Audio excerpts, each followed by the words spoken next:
Ja, vielen, vielen, vielen Dank auch euch für die musikalische Umrahmung, auch dir, Hans-Jörg, für die einleitenden Worte.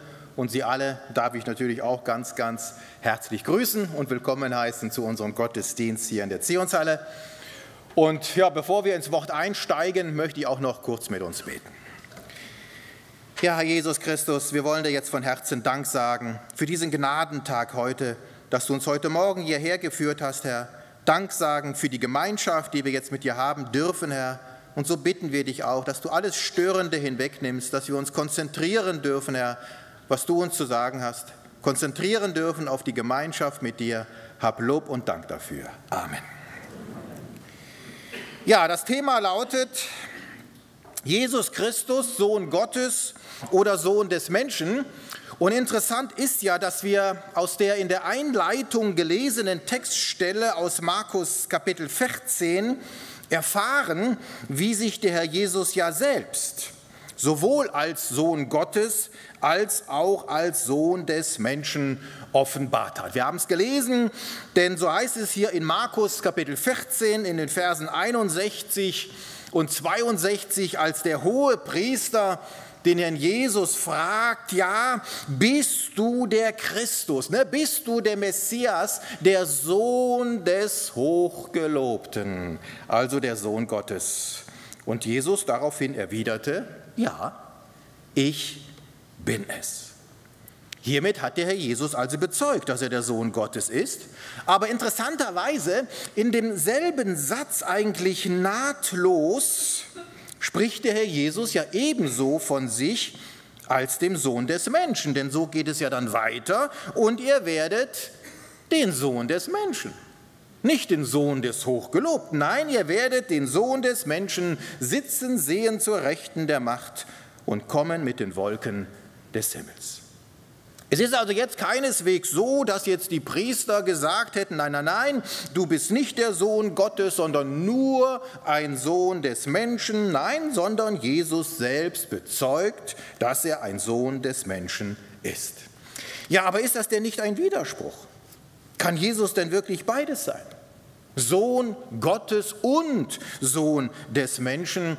Und wenn ja, wie ist das zu verstehen? Auf diese Frage versuche ich heute eine Antwort zu geben und im Zuge dessen kommen wir auch noch auf den Titel Sohn Davids zu sprechen, denn nebst dem Sohn Gottes und dem Sohn des Menschen wird der Jesus ja auch noch Sohn Davids genannt und mit dieser Bezeichnung will ich auch beginnen. Und insbesondere im Matthäusevangelium, da wird der Herr Jesus ja wiederholt als Sohn Davids identifiziert, so zum Beispiel in Matthäus Kapitel 9, Vers 27, Matthäus Kapitel 9, Vers 27. Und als Jesus von dort weiterging, da folgten ihm zwei Blinde nach, die schrien und sprachen, du Sohn Davids. Du Sohn Davids, erbarme dich über uns. Hier könnte man jetzt noch einwenden, naja, die waren schließlich blind und haben gar nicht gesehen, wer ihnen da gegenübersteht. Aber da lesen wir noch weitere Stellen, in denen der Herr Jesus Sohn Davids genannt wird, allesamt aus dem Matthäusevangelium, dürft ihr gerne aufschlagen. Matthäusevangelium, zum Beispiel Kapitel 12, Vers 23. Kapitel 12, Vers 23. Und die Volksmenge staunte und sprach, ist dieser nicht etwa der Sohn Davids? Kapitel 15, einfach nur ein paar Beispiele. Kapitel 15, Vers 22. Kapitel 15, Vers 22. Und siehe, eine kanaanäische Frau kam aus jener Gegend, rief ihn an und sprach, erbarme dich über mich, Herr, du Sohn Davids. Kapitel 21, alles Matthäus, Kapitel 21, Vers 9. Kapitel 21, Vers 9. Und die Volksmenge, die vorausging und die, welche nachfolgten, riefen und sprachen, Hosianna, dem Sohn Davids. Und auch zu Beginn, wenn ihr zu Beginn des Matthäusevangeliums geht, Kapitel 1, Vers 1, Gleich zu Beginn im Geschlechtsregister des Herrn Jesus, da betont Matthäus, dass der Herr Jesus ein Sohn Davids ist. Damit beginnt ja Matthäus sein Evangelium, Kapitel 1, Vers 1, Geschlechtsregister Jesu Christi, es geht also um Jesus Christus, des Sohnes Davids, des Sohnes Abrahams. Sohn Abraham wäre jetzt noch ein weiterer Titel, den wir aber nicht beleuchten werden. Matthäus, er beginnt sein Evangelium also mit der Beweisführung, dass dieser Jesus, dieser Mann aus Nazareth als Sohn Davids, der den Juden verheißene Messias ist. Und ohnehin ist ja das Matthäus-Evangelium ja das jüdischste der 4 Evangelien, in welchem ja praktisch alles auf die jüdischen Adressaten zugeschnitten ist. Und diesen Juden, will ich jetzt mal sagen, führt Matthäus vor Augen, ja dieser Jesus, das ist euer verheißener Messias. Dieser Nazarener, das ist der verheißene Messias, ein Sohn Abrahams und der Sohn Davids. Und als Sohn Davids wird der Herr Jesus auch die Verheißungen aus dem David-Bund vollumfänglich erfüllen und der rechtmäßige König der Juden sein. So, und dass der verheißene Messias ein Sohn Davids sein würde, ja sogar geradezu zwingend ein Sohn Davids sein muss, ja, das war den Juden auch sonnenklar, das war nichts Neues. So dass dieser Titel auch eine geläufige Bezeichnung für den zu erwartenden Messias war. Und da haben wir eine Begebenheit dann in Kapitel 22, Matthäus Kapitel 22. Der Jesus, er ist wieder mal in einem dieser vielen kontroversen Streitgespräche mit den Pharisäern, mit der religiösen Oberschicht. Und da heißt es dann in Matthäus Kapitel 22, Vers 41, Vers 42. Matthäus Kapitel 22, Vers 41, Vers 42. Als nun die Pharisäer versammelt waren, fragte sie Jesus und sprach: Was denkt ihr von dem Christus? Was denkt ihr von dem Messias? Wessen Sohn ist er? Ja, und mussten die jetzt noch lange überlegen, beratschlagen? Vielleicht ganz schnell noch irgendwo nachlesen, den Telefonjoker aktivieren oder was auch immer? Nein. Wie aus der Pistole geschossen kommt die Antwort: Er ist ein Sohn Davids. Mit anderen Worten, was für eine Frage, ne? Das weiß doch jedes Kind, von Damaskus bis Kairo, vom Nil bis zum Euphrat. Dafür muss man wahrlich nicht studiert haben. Ja, und dieser Titel, Sohn Davids, ja, der ist für die Juden auch bis heute von allergrößter Bedeutung, mit dem alles steht und fällt, würde man belegen können, dass dieser Mann, über den die Bibel, das Neue Testament, die Evangelien Zeugnis ablegen, dieser Mann aus Nazareth nicht aus der Linie Davids stammt, würde sich jede Diskussion über seine Messianität erübrigen. Denn damit wäre der Beweis erbracht, dass dieser Jesus niemals der Messias sein kann. Aber diesen Beweis, dass dieser Nazarener ein Sohn Davids ist, diesen Beweis erbringt Matthäus hier in seinem Evangelium, so dass es auch nicht verwundert, dass schon allein durch das Lesen des Matthäus-Evangeliums so manch einem Juden die Augen geöffnet wurden. Das Neue Testament ist ja in der Regel bei den Juden verpönt, ja, aber wer offen ist, ja, der wird dann vielleicht doch mal ins Neue Testament hineinschauen und insbesondere, wenn er dann das Matthäus-Evangelium liest, so manch einem Juden, ja, fallen die Schuppen von den Augen. Ja. Ihm geht ein Licht auf. Warum? Weil ihm hier gar kein christlicher Jesus vorgestellt wird, sondern der Sohn Davids, der von den Propheten angekündigte Messias und König Israels. Aber im weiteren Verlauf des Gespräches hier aus Matthäus Kapitel 22 wird ja deutlich, dass der Herr Jesus mehr mehr als nur ein Sohn Davids ist. Denn nachdem die Pharisäer diese doch relativ einfache Frage nach der Sohnschaft des Messias beantwortet hatten, wurde es mit der nächsten Frage schon etwas anspruchsvoller, ne? So von Primar- auf Sekundarstufe. Und da lesen wir, wie es weitergeht. Matthäus 22 nochmals hier ab Vers 41. Als nun die Pharisäer versammelt waren, fragte sie Jesus und sprach: Was denkt ihr von dem Christus? Wessen Sohn ist er? Sie sagten zu ihm: Davids. Der Kandidat hat 100 Punkte. Das war einfach, bis hierher läuft es bestens. Er spricht zu ihnen: Wieso nennt ihn denn David im Geist Herr? Indem er spricht, der Herr hat zu meinem Herrn gesagt: Setze dich zu meiner Rechten, bis ich deine Feinde hinlege als Schemel für deine Füße. Wenn also David ihn Herr nennt, ja, wie kann er dann sein Sohn sein? Und hier zitiert der Herr Jesus aus einem Psalm, ein Psalm Davids, Psalm 110, wo David ja spricht, Spruch Jahwes, ne, des alleinigen und allmächtigen Gottes für meinen Herrn. Und hier ist von Adonai die Rede, dem Messias. Das heißt, David spricht von dem Messias, was ja für ihn noch in der Zukunft lag, als von seinem Herrn und Gott. Im Übrigen, wie dann auch später der Apostel Thomas, ne, in Bezug auf Jesus ausrief: Mein Herr und mein Gott. Ja, der Herr Jesus, er ist in seiner Menschwerdung also ein Sohn Davids, aber zugleich eben auch Davids Herr und Gott. Und damit kommen wir zu diesem Titel Sohn Gottes. Und das ist ja genau das, was der Herr Jesus jetzt hier in diesem Gespräch verdeutlichen will, dass der verheißene Erlöser eben nicht nur ein Sohn Davids, sondern weit darüber hinaus sogar ein Sohn Gottes ist und somit sogar in letzter Konsequenz Gott selbst, wie wir es nachher noch sehen werden.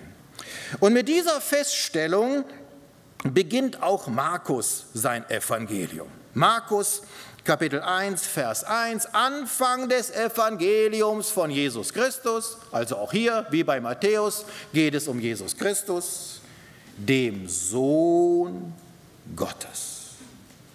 Hat Matthäus noch damit begonnen, den Herrn Jesus als Sohn Davids vorzustellen?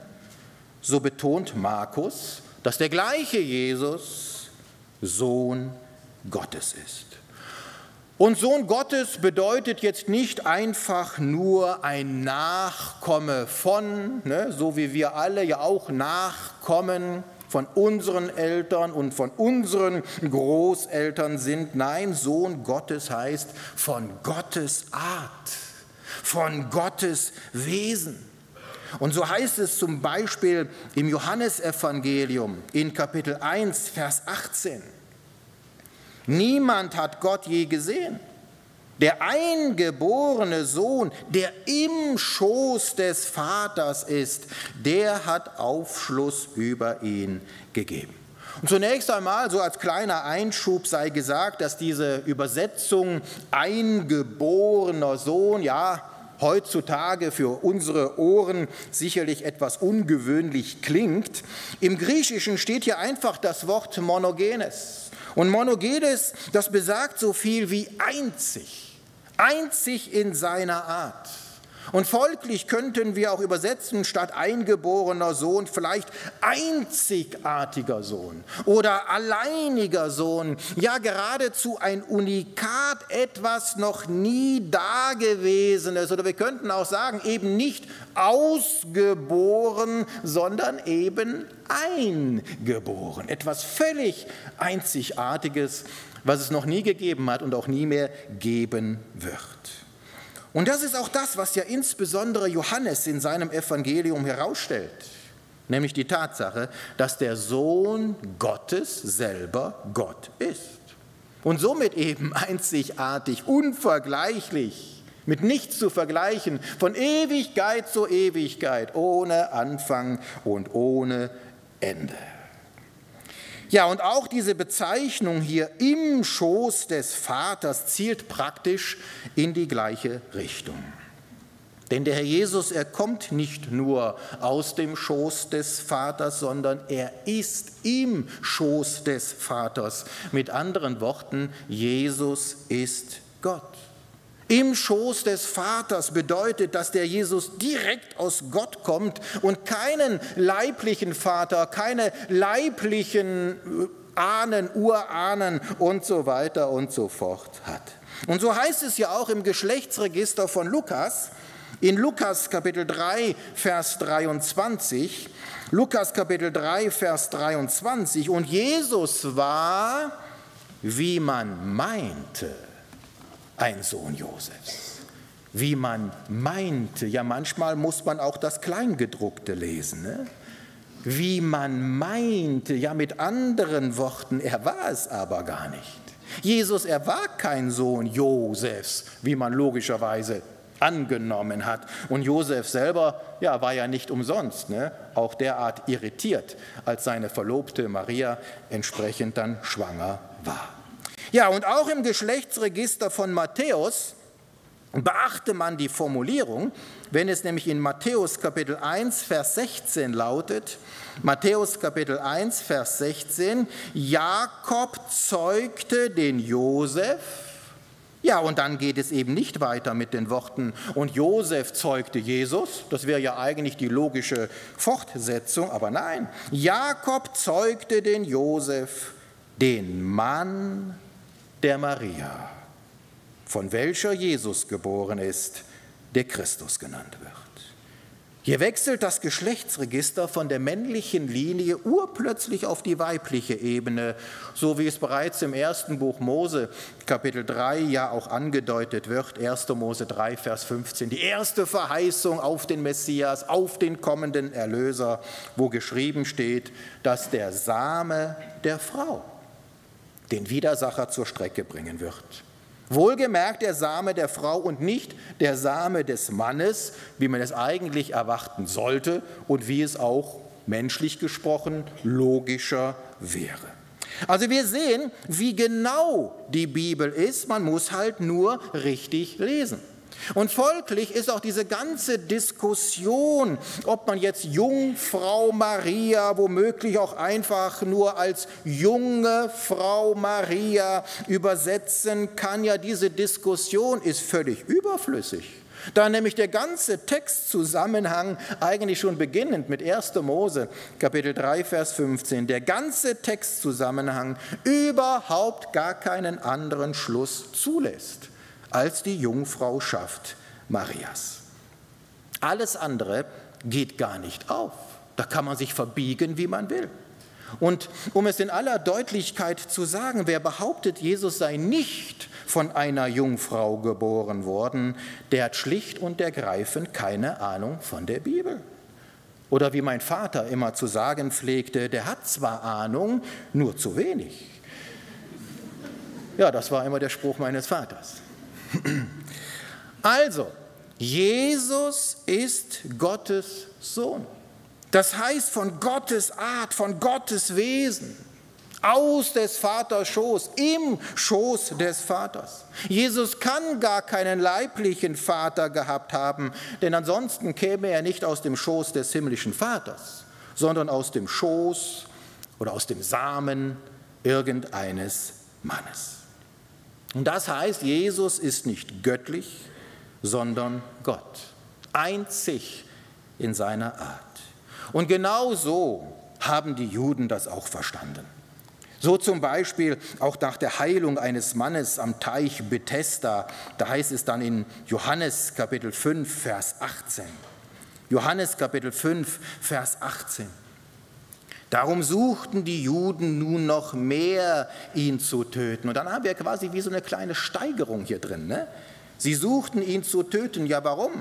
Nicht nur, weil er den Sabbat brach, sondern, jetzt kommt die Steigerung, sondern auch Gott seinen eigenen Vater nannte. Und auch damit nicht genug, sondern sie haben es sehr wohl verstanden, was mit diesem Anspruch, der Sohn Gottes zu sein, Jesus oder was das beinhaltet, sondern auch Gott seinen eigenen Vater nannte, womit er sich selbst Gott gleichmachte. wohlgemerkt Gott gleich.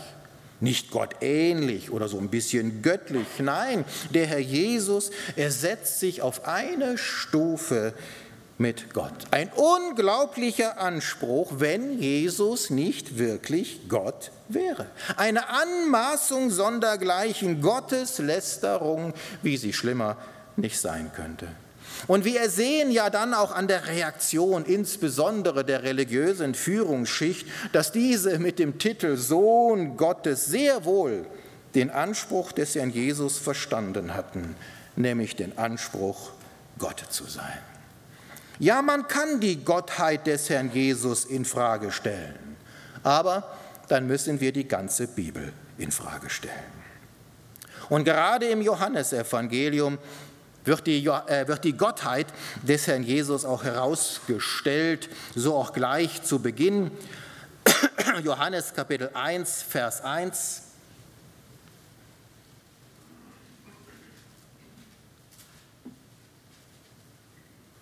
Johannes beginnt ja eigentlich recht philosophisch, ne? Man kann schon fast sagen, nichtssagend. Johannes Kapitel 1, Vers 1, im Anfang war das Wort. Ja, wie gesagt, reine Philosophie, ne? Sagt mir noch gar nichts. Im Anfang war das Wort, aber dann sehen wir auch hier diese Steigerung. Im Anfang war das Wort und das Wort war bei Gott. Das wissen wir schon mehr. Dann geht es noch weiter. Und das Wort war Gott. Und dann in Vers 14 kommt da sogar noch die Auflösung des ganzen Rätsels. Ja? Und das Wort, und jetzt flechte ich ein, ja, das Wort, was am Anfang war. Das Wort, was bei Gott war. Das Wort, was Gott ist. Das Wort wurde Fleisch und wohnte unter uns, so bezeugt es Johannes, einer der 12 Apostel. Ein direkter Augen- und Ohrenzeuge. Das Wort wurde Fleisch und wohnte unter uns. Und wir sahen seine Herrlichkeit. Eine Herrlichkeit als des Eingeborenen vom Vater, voller Gnade und Wahrheit. Und auch hier begegnet uns wieder diese Bezeichnung des Eingeborenen vom Vater, was besagt, dass der Jesus einzig in seiner Art und mit nichts zu vergleichen ist, der Mensch gewordene Gott. Und eine weitere Aussage des Herrn Jesus lässt sich ebenfalls gar nicht anders deuten, als das, dass Jesus Gott ist. Ich denke da an das sogenannte hohepriesterliche Gebet. Unmittelbar vor dem Gang ans Kreuz von Golgatha, als der Herr Jesus betet, Johannes Kapitel 17, Vers 5. Und nun verherrliche du mich, Vater, bei dir selbst mit der Herrlichkeit, die ich bei dir hatte, als ich gezeugt wurde, als ich geboren wurde. Nein, ehe die Welt war.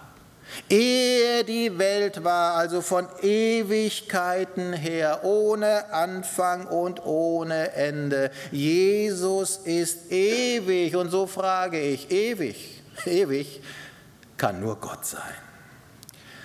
Also wer da noch leugnet bei dieser ganzen Beweislast, dass Jesus Gott ist, der will es einfach nicht wahrhaben und verbiegt das Wort Gottes nach Gutdünken.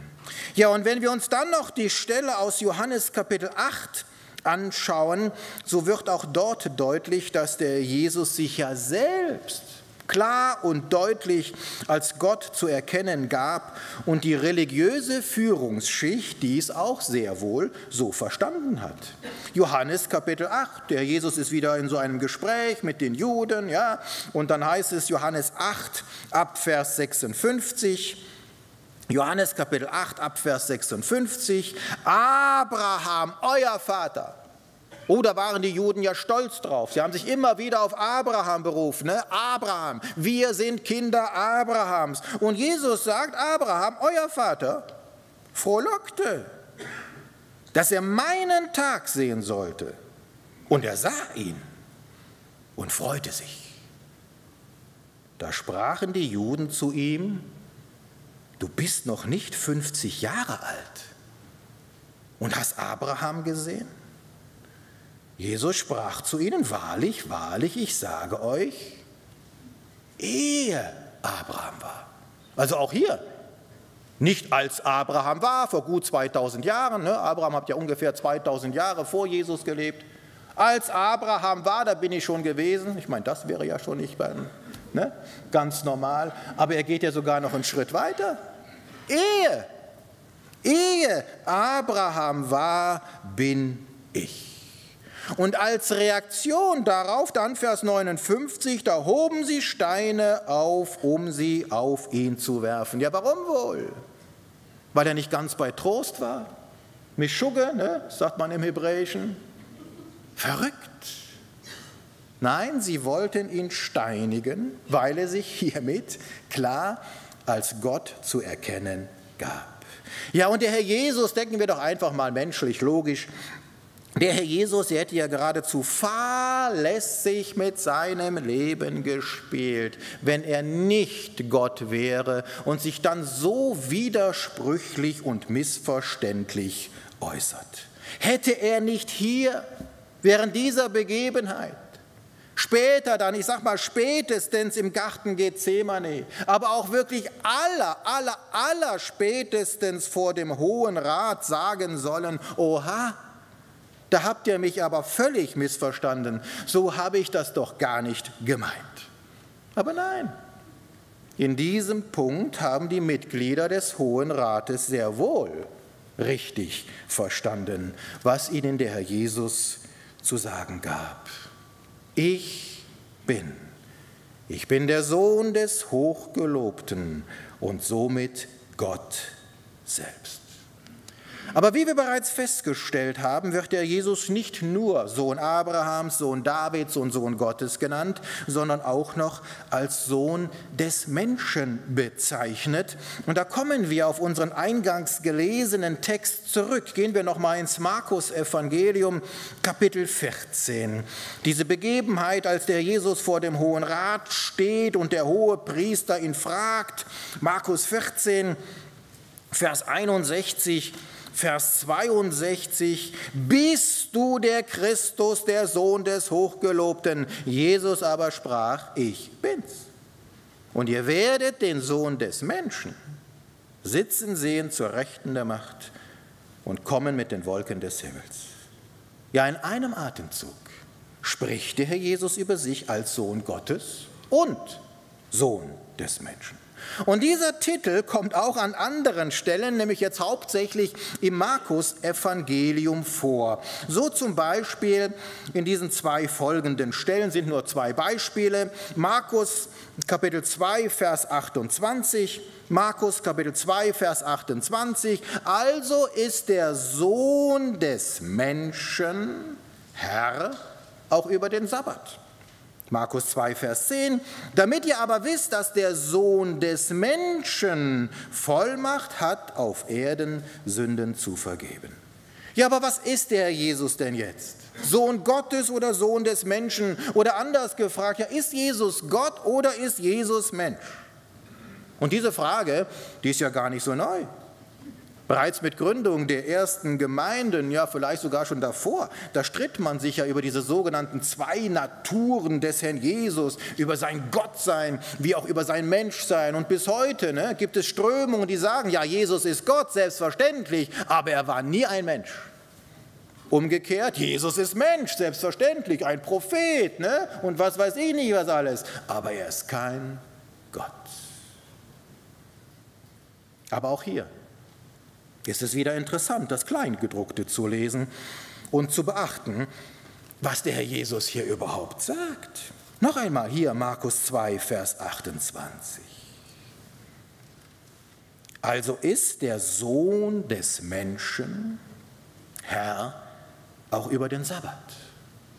Jesus nennt sich ja selbst Sohn des Menschen, betont aber, dass er der Herr über den Sabbat ist. Er hat Vollmacht über den Sabbat. Und das muss man sich mal vorstellen, der Sabbat, das war keine Idee des Hohenpriesters, ja? Keine Erfindung irgendeines Rabbiners oder was auch immer. Nein, der Sabbat ist von Gott selbst eingesetzt. Das war keine menschliche Erfindung. Und dieser Nazarener, dieser Jesus erklärt sich als Herr über den Sabbat. Wäre Jesus nur ein Mensch, dann wäre das pure Gotteslästerung und ein Aufbegehren gegen den himmlischen Vater und seinen Geboten. Ja, und wenn wir die andere Stelle hier, Markus Kapitel 2, Vers 10 auch noch einmal lesen, dann kommt es sogar noch heftiger.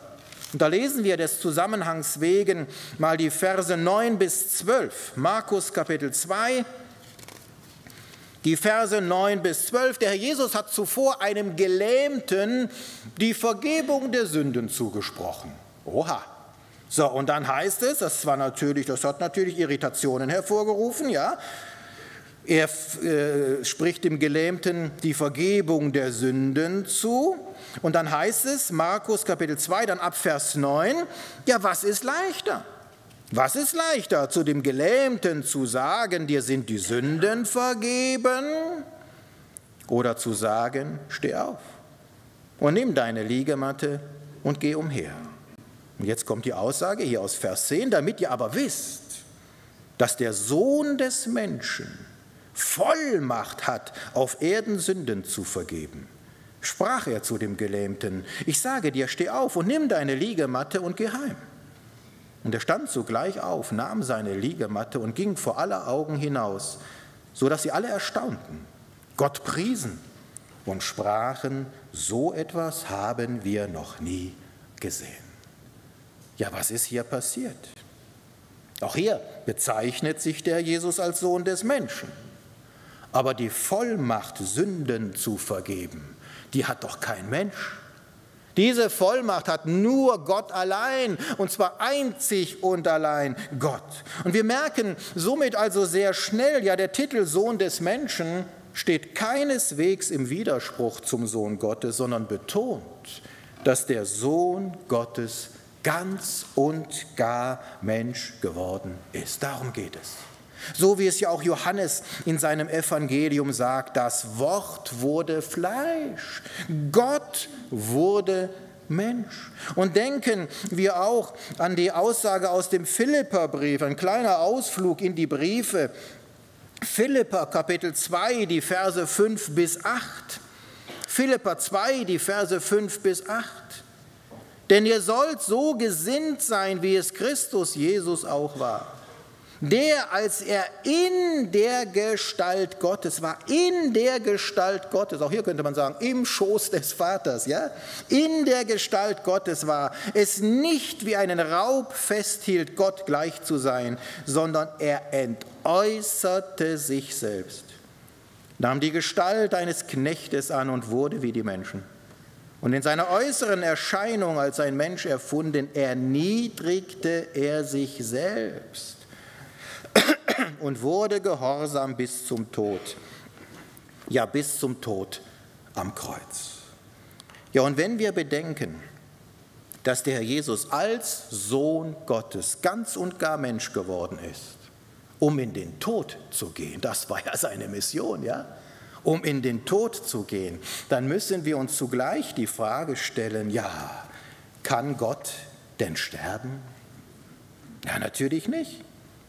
Aber der Herr Jesus ist gestorben. Er war nicht nur scheintot oder was auch immer, nein, der Herr Jesus ist gestorben. Und das wiederum belegt, dass der Jesus ganz und gar Mensch war, denn ansonsten hätte er nicht sterben können. Verstehen wir, das Menschsein des Herrn Jesus als Sohn des Menschen ist zwingend notwendig, um die Sünden der Menschen stellvertretend zu sühnen. Was ist denn der Lohn der Sünde? Der Tod.